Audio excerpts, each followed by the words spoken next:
It is CHRIS Akin Presents, and I, of course, am CHRIS Akin, and it is time to get heavy as hell. One of my favorite bands, Goatwhore, back with an absolutely crushing, and I do mean crushing album, Angels Hung from the Arches of Heaven. And here to talk all about it is the mighty guitarist of the band, Mr. Sammy Duet. Sammy, how are you? I'm good. How are you doing, Chris? I am good, dude. Dude, before we even talk about the record, I'm going to take you back in time and see if you remember this at all. I'm going to give you a name from the past. Uh-oh, here we go. I used to share an office with Mitch Karszewski of Spotlight Entertainment here in Cleveland. And this would be all the way back when you guys were when you were in Acid Bath. Oh. And you were promoting pagan terrorism tactics. And this is how long ago. This is a long time ago. Yeah. But what was funny was Mitch used to he never would listen to any of the really heavier stuff. He just was like, yeah, I'll book it. I'll book it if you think it'll draw. But do you think it's good? So he used to throw these discs to me in the office, and he threw me you guys' disc. That's how I ended up with pagan terrorism tactics. Was he gave it to me, and I listened to it. I was like, this is fucking amazing. And I just what I remember most is you guys came into his little office there in Middleburg Heights, Ohio, like the day of the show. You guys came in and I had you sign my CD, which was cool. But he like laid all your CDs out on a table and he's like, dude, I am loving this record. He was just lying. He didn't even listen to it. I just heard him in the room going, I love this. It's fantastic, man. You guys were like, hey, cool, Just, I don't know. Do you remember Mitch at all? That was Mitch. Did he have something to do with the flying machine out there? Yes, I remember Mitch. Yes, I do. Yeah, Mitch was a good guy. He passed away, unfortunately, but he was a great guy, and he definitely promoted metal, which was cool. So yeah. I remember I've done a lot of shows with Mitch, especially with Goatwhore. We did a lot of shows with Mitch out of the flying machine. Yep, good stuff, man. Well, dude, I don't want to turn this into history because you guys have current history right now. And like I said at the beginning, this new album, Angels Hung from the Arches of Heaven, this thing is amazing. And I'll tell you why I think it's amazing, and you tell me why I'm right or wrong. It pushes all the buttons that Goatwhore always pushes. It's heavy, it's brutal, it's old school, it doesn't stay death, it's thrash, it's classic, it's all the different pieces. And somehow, surprisingly, there's a little bit of new elements thrown into this that you guys have not done before. It just feels fresh. It feels different, man. So going into it, do you agree with that? Or does it feel like Goatwhore to you or what? I mean, I don't think we could shy away from that sound even if we tried. Because, I mean, this album is a testament to that because, like you said, there's a lot of new elements that we incorporated that, if anybody else would try to, how can I say this, would try to do what we did on this record, it wouldn't sound like Goatwhore. Right. But when we do, we can't control that we sound like Goatwhore. It just kind of happens. And I mean, we could even the acoustic parts and all the weird ambient guitar parts and all that stuff, that was all an experiment that went right. Mhm. It still sounds like us. Yeah. Which, you know, it's something that we. I mean, I'm trying to find a good comparison that I could put it towards. Like if like Dimebag would write a riff that wouldn't be a normal Dimebag riff, it would come out sounding like a Dimebag riff. Right. You know what I'm saying? Mhm. I mean, I guess that's kind of where we are, is that we kind of know what we sound like, and we can't really shy away so much from that. But we can also incorporate different elements within the music and still sound like us. Right. Which a lot of bands I find can't really pull off, you know, because there's a lot of bands like I'm not going to name any names. There's a lot of bands that have tried different things, and it didn't sound like them anymore. Right. You know what I'm saying? Mm-hmm. Well, and I'm gonna go the other way with it too. There's a lot of bands that get comfortable in what they sound like, and they just write to sound like what they expect people to want. And you guys don't do that. No, I mean, I agree with you on that, where, once again, we're not going to name any names, but there are a lot of bands that become, they achieve a certain status of success. Yeah. And they become way too comfortable in their own skin, I would say. And we're never comfortable in our own skin. So we're always trying to push the envelope of trying to be more evil and darker and heavier, you know? And that's always been like the main focus of Goatwhore, is how far can we push ourselves to be even heavier and darker. Right. Well, and you know, the interesting thing listening to it is if you listen to it compared to the whole rest of the catalog, it sort of, to me, it fits, although it does, like I said, it does have some obvious changes. But if you listen to it just against Vengeful, you know, it sounds very different just against that one record. Well, Vengeful's a really different record for us, you know. For Vengeful Ascension, I would say that we were kind of embracing our rock and roll roots, so to speak, where this record is just, there was only one mission on this record, was to go as heavy and as dark as we possibly could. Mission accomplished. Well, you know, not to take anything against Vengeful, but we were kind of in a weird mind frame when we did Vengeful. And, you know, we were focusing on different things with Vengeful. And this one, the main focus was just to, you know, like I said, just to try to be as evil sounding as possible. Right on. Well, dude, let's talk about a couple of the songs. And since we're talking about the evil ones, let's go to what I think is the most evil one on the record. Is definitely my favorite. That is the Bestowal of Abomination. If for no other reason, I mean, the song is heavy as fuck, but if for no other reason, that little breakdown right in the sort of the beginning where it's like, God has no power. It's like, and then boom, right back on top of you. It's like, holy shit, is that fucking vicious? Yeah, that was one of those moments that we had the music written, and Ben was working on the vocals in the studio. And it was just a little small break with like a little guitar interlude thing. Right. And he was trying to figure out just a phrase to throw over that little bitty section that would, like, just how do we emphasize the evil on that part?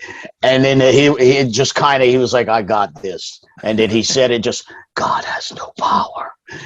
And it was like, that's it. And then it just blazes into complete chaos after that, you know? So it was one of those moments that, you know, it hit the right nail on the head.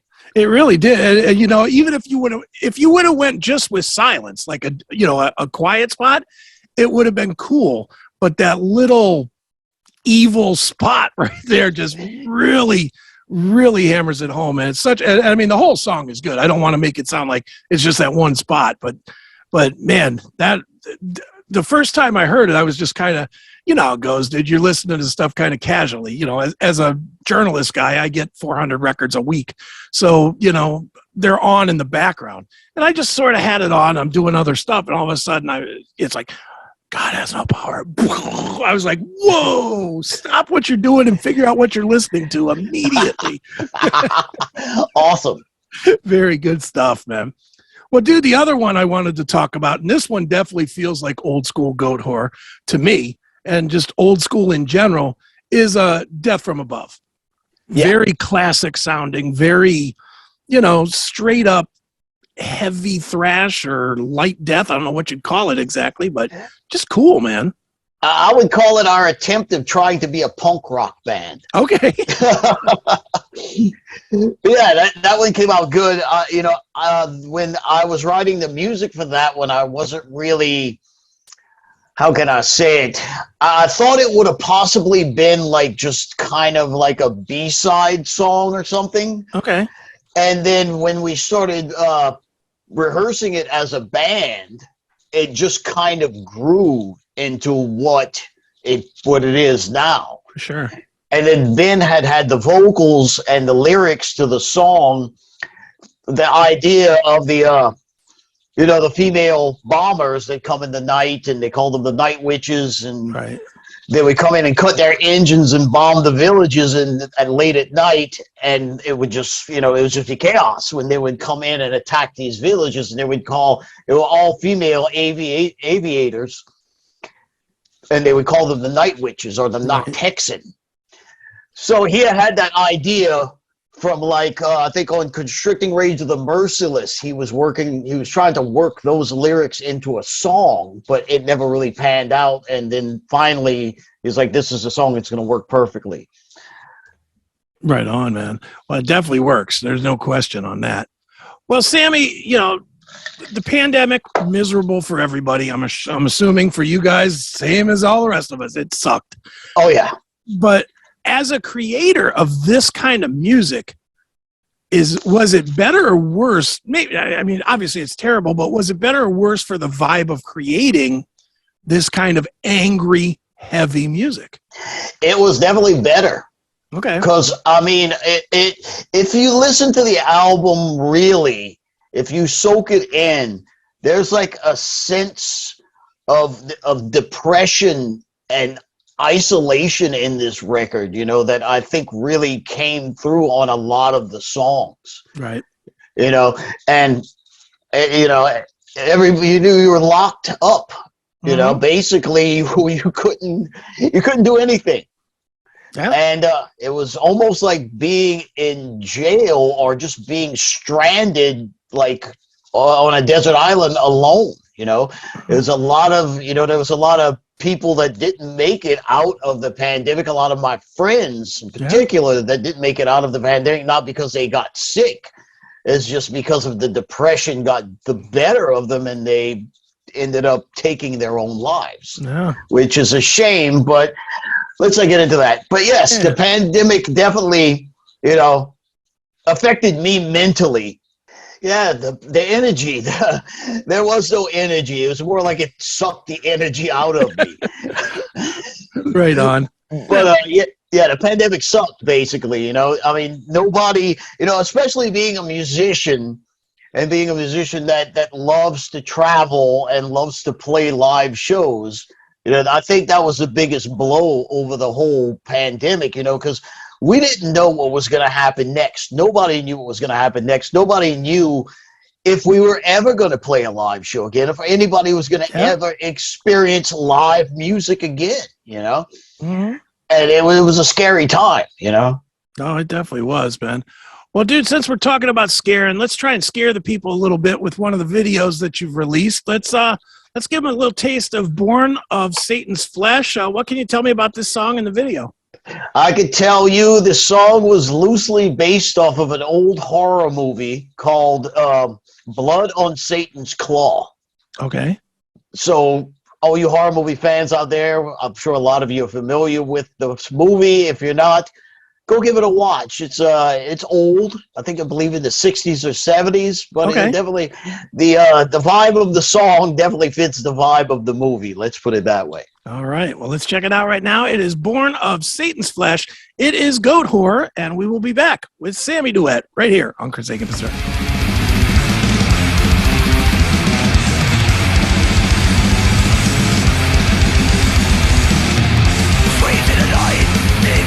Mysterious afflictions, blood is spilled in an offering to the evil one. Fear of the unknown, a curse manifest on the pure. Blameless are judged, damned by this poison flesh. Witch huntation, caps to the wicked feet. Mutations of a devil's mark, reveal Satan's claw.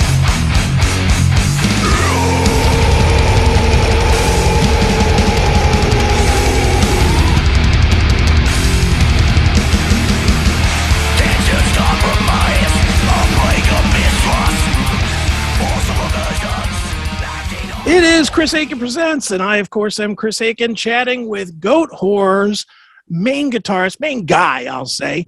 It is Sammy Duet. New album, Angels Hung from the Arches of Heaven, out and fantastic. It is an absolute ass kicker. Now, Sammy, you worked with Jared Pritchard again for this release, and second time I believe that you've worked with him. Yeah. What is it about his production skills or style that you guys are comfortable with? Because, I mean, you've done this a million times. You don't need anybody. Well, the thing about Jared was that he worked for us for about 10 years as our live sound engineer. Okay. So he knows probably better than anybody what Goatwhore should sound like. Okay. At least capturing the sound, because basically what Jared did is he tracked the record. So he was there in the studio while we were playing and getting the tones and the sounds and all that stuff. So if anybody would know what we sound like as far as an outsider's perspective, he would know probably better than anybody, because he's probably mixed.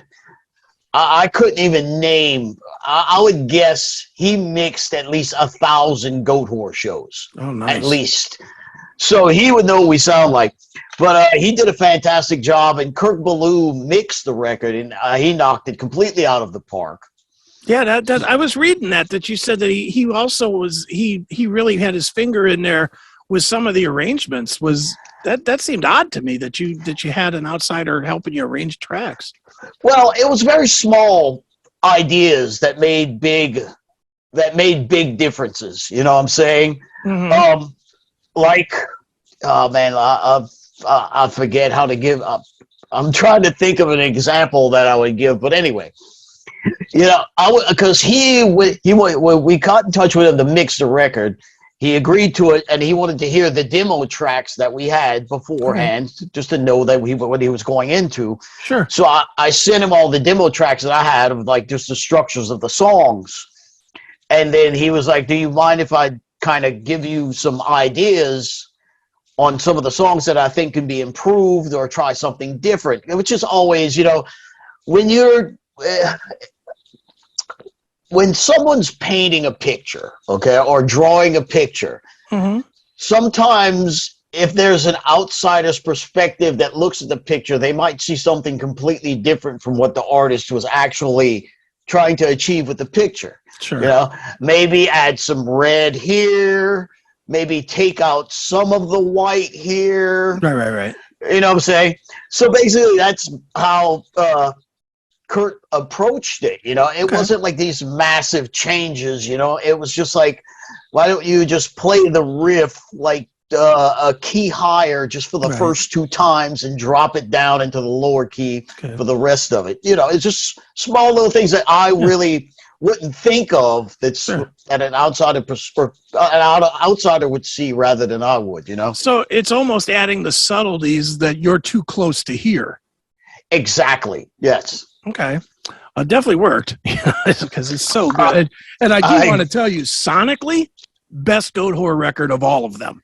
This is the best sounding record you've ever done. I agree with you. It sounds like us, which is what we've always tried to achieve. You know, not to say that the older records don't sound like us or sound bad or anything.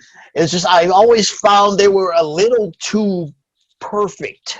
Mm-hmm. And this, I feel that kind of the energy, even though the record, you know, the performances on the record aren't 100% perfect. The vibe is there. The human element is there. Let's just put it that way. You know? On. Yeah, it definitely is. Well, Sammy, you're obviously a touring guy. I mean, you know, we started with a touring story, and certainly you've been on the road forever and ever. You're back on the road. The world is now different because of pandemic.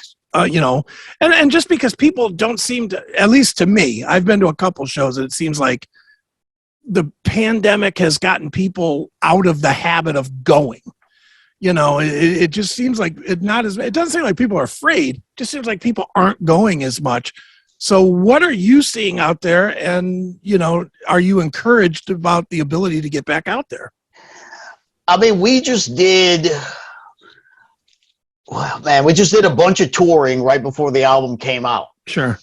And the shows went off way better than I expected. Okay, great. Like, people were out in droves and they were excited and it was great, you know? So, I mean, as far as people, you know, being more reserved as to going to shows nowadays, I didn't really see that, you know? Where were you touring? I'm just curious. We just did the United States. Okay, West, East, Mid, all of it? The whole thing, yeah. Okay. We did the whole thing like twice within a matter of like 4 months. Wow. Jeez. So, yeah. All right, very cool, man. I just know I've been to a few shows here, and shows that I would have expected to be sold to the gills, and just, you know, 1,500 seaters with 400 people in them. And I'm just like, wow, what happened? You know, it's like, yee. But whatever, maybe that was a few months ago. Maybe people are coming around, or maybe it's just here. Who knows? But in any event, what are you guys' tour plans going forward? You have a new record, and you're a tour dog, so I'd imagine you're going out. Yeah, we're going out with Revocation in Europe in January and February, which will be fantastic because we haven't been to Europe in a while, so that'll be great. And I think we're going to possibly be doing some warm-up shows in the South around our area before that tour starts. Just some, I think, possibly 3 shows or 4 shows in Florida and a show or 2 in Louisiana, possibly. Okay. Very good, man. Well, dude, before we wrap this one up, I got to ask you the one question, not about you at all, but about guys I know you know. Obviously, the Pantera tribute, reunion, whatever we're calling that, is happening. Thoughts? Will you go to a show? I mean, yes, of course. I'd be curious to see what happens, you know. I mean, I'm sure it's going to be fantastic. And, you know, I feel I understand what they're trying to do, you know. I mean, the 2 of the key members are no longer with us, you know, which is very unfortunate. And, you know, you have to think there's this enormous resurgence in Pantera nowadays, you know. Right. Which, you know, I support it 100%, you know, absolutely. I mean, you know, between Phil and Rex, you know, I'm sure they have some deep-rooted feelings that they need closure in their lives to do this, you know. And I feel the same way about Acid Bath, you know. I mean, even though, and I'm not saying there's going to be an Acid Bath reunion. Right. I did not say that. But I would definitely be open to do something like that, you know, celebrating Acid Bath's music, even though it wouldn't be with all the original members, you know what I'm saying? And of course, you're going to have the people that's going to say, oh, you shouldn't be doing this with such and such a person and blah, blah, blah. And it's like, if they really knew that person, you would be like, this person would want his music to be celebrated, you know? Well, if you're hinting at an Acid Bath reunion, you just sold 1 ticket right here in Cleveland, because I'm going. Well, there will never be an Acid Bath reunion, but there is there's a possibility of a celebration of Acid Bath's music, possibly one day. One day. Well, make that one day in Cleveland, please. I'll certainly try. Nice. Well, Sammy, obviously, man, you have this killer new album, Angels Hung from the Arches of Heaven. It is a fantastic release. And where should we tell people to go to keep up with you and tour dates and all that kind of stuff? Well, to keep up with the Goatwhore stuff, I would probably go to either the Goatwhore Facebook or the Instagram or the website, www.goatwhore.net. Okay. If you want to keep up with me, I have a personal Instagram that I kind of post a lot of stuff on. Okay. And it's just a hashtag, no, not hashtag, ampersand, yeah. ampersand, Sammy Duet. That's it. All right. Well, one more time. It is Goatwhore, Angels Hung from the Arches of Heaven. And Sammy, I thought we'd wrap this up with the title track. You have a video for that. What can you tell me about that one to wrap this up? Well, pretty self-explanatory. I mean, the song is called Angels Hung from the Arches of Heaven. There's not a whole lot of gray area there, you know? Yeah, it's not a happy song. Well, it depends. It depends how you look at it. Yeah. Very good, man. Well, one more time, last time, Angels Hung from the Arches of Heaven. It is Goatwhore. And Sammy, thanks so much for joining me here on CHRIS Akin Presents. Thank you for having me, Chris. Closer.